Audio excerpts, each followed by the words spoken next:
Assalamualaikum warahmatullahi wabarakatuh. Kita lanjutkan kajian kita dengan judul Setelah Prahara Monitor Lalu Apa Lagi? Diuraikan oleh Simon Aliasir. Pada video yang lalu telah disampaikan, saudara-saudara yang budiman, para pemirsa video ini, assalamualaikum warahmatullahi wabarakatuh. Bismillahirrahmanirrahim. Menurut ayat suci yang telah disampaikan dalam video sebelum ini, caci maki terhadap Islam, caci maki terhadap Al-Quran, dan caci maki terhadap Nabi suci Muhammad SAW sebenarnya adalah masalah biasa saja. Artinya seringkali terjadi setiap saat. Jadi caci maki Arswindo Atmowiloto bukanlah satu-satunya.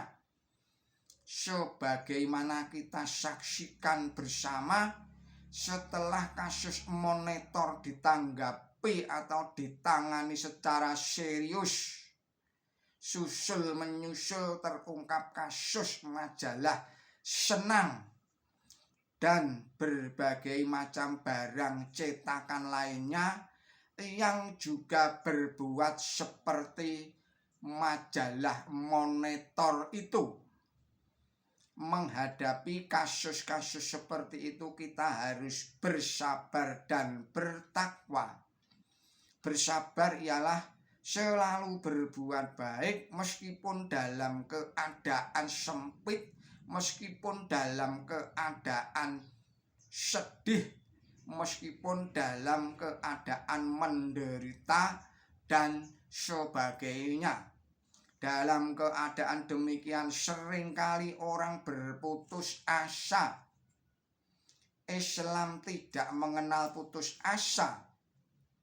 Maka sifat sabar harus dikembangkan, sebab Allah Ta'ala harus. Maka saya ulangi lagi, Islam tidak mengenal putus asa.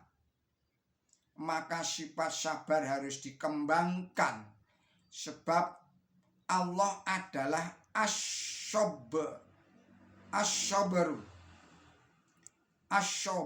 Saya ulangi lagi, sebab Allah adalah as-sabr, yakni yang maha sabar. Sedangkan takwa berasal dari kata waqo', yakni wiqoyah. Menurut Imam Raghib, artinya menjaga suatu barang dari sesuatu yang merugikan atau yang merusaknya. Itaqo yatoqi, takwa yang bentuk nominatif atau fiilnya mutaki atau orang bertakwa, ialah orang yang menjaga diri dari kejahatan atau orang yang berhati-hati terhadap dosa dalam menunaikan kewajibannya. Fitrah manusia adalah baik. Dalam menghadapi caci maki yang sangat menyakitkan hati, kita harus bersabar dan bertakwa. Mengapa? Karena menurut fitrah atau kodratnya manusia itu adalah baik. Sebab semua umat manusia itu, apapun agamanya, kedua orang tuanya diciptakan menurut gambar Allah. Islam adalah fitrah Allah yang manusia diciptakan atas fitrah itu. Surat 30 atau surat Ar-Rum ayatnya 30. Maksudnya manusia diciptakan dengan dikaruniai sifat-sifat yang menyerupai sifat-sifat Allah Ta'ala, yang di ayat lain dilukiskan dengan kata-kata yang jelas. Fa'iza syawaituhu wa faktu fihi mirruhi, maka apabila embrio itu telah sempurna, maka aku tiupkan ke dalamnya sebagian dari ruhku. Surat 15 atau surat Al-Hijr ayatnya 29, dan surat 32 yaitu surat Asy-Sajdah ayatnya 9. Misalnya Allah itu Ar-Rahman, artinya yang maha pemurah. Manusia juga mempunyai sifat pemurah. Buktinya ia merasa bahagia jika dapat memberi dan merasa malu jika meminta. Allah adalah Al-Hakim, artinya yang maha bijaksana. Surat 29 ayatnya 24, yaitu surat Al-Ankabut. Maka segenap umat manusia juga mempunyai sifat bijaksana. Buktinya ia selalu berusaha berbuat bijaksana dan benci terhadap kebodohan. Maka dari itu Allah memerintahkan kita agar berbudi pekertilah kamu seperti pekertinya Allah Ta'ala. Hadis, maksudnya riwayat hadis. Oleh karena itu, jika dilihat dari sudut fitrah ini, siapapun atau apapun perbuatan manusia di dunia ini tujuannya adalah baik. Mencuri, merampok, dan korupsi adalah baik tujuannya.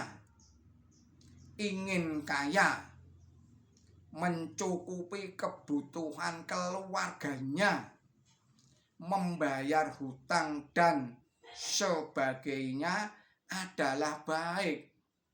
Jadi yang baik hanyalah tujuannya, bukan caranya untuk mencukupi kebutuhan keluarganya, membayar hutang dan segala macam penunaian kewajibannya.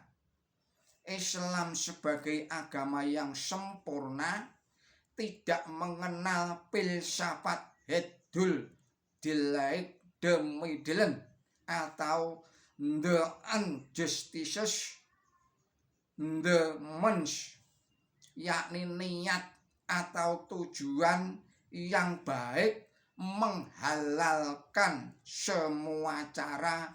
Yang filsafat ini lahir karena ayat segala sesuatu halal bagiku, 1 Korintus 6 ayat 12. Islam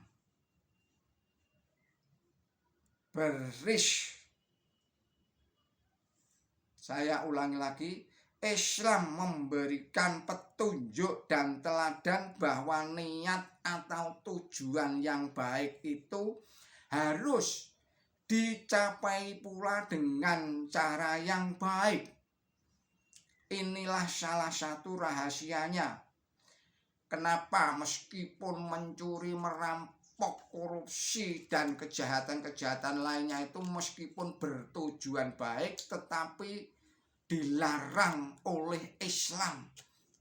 Karena apa? Karena caranya tidak baik, caranya tidak benar. Mengapa seorang nabi atau rasul yang mensucikan jiwa manusia itu mesti maksum, suci dari dosa? Surat 21 surat Al-Anbiya, surat Al-Anbiya ayat 26 dan ayat 27. Jika demikian, kita bisa menarik kesimpulan bahwa mereka yang mencaci maki Islam dan Nabi suci Muhammad Shallallahu Alaihi Wasallam itu sebenarnya tujuannya juga baik. Mereka tidak bertujuan jahat. Tetapi mengapa mereka berbuat jahat? Ini tentu ada sebab-sebabnya. Demikian kita akhirkan dulu video ini, kita sambung pada video berikutnya. Mohon maaf atas segala kesalahan. Billahi taufik wal hidayah. Wassalamualaikum warahmatullahi wabarakatuh.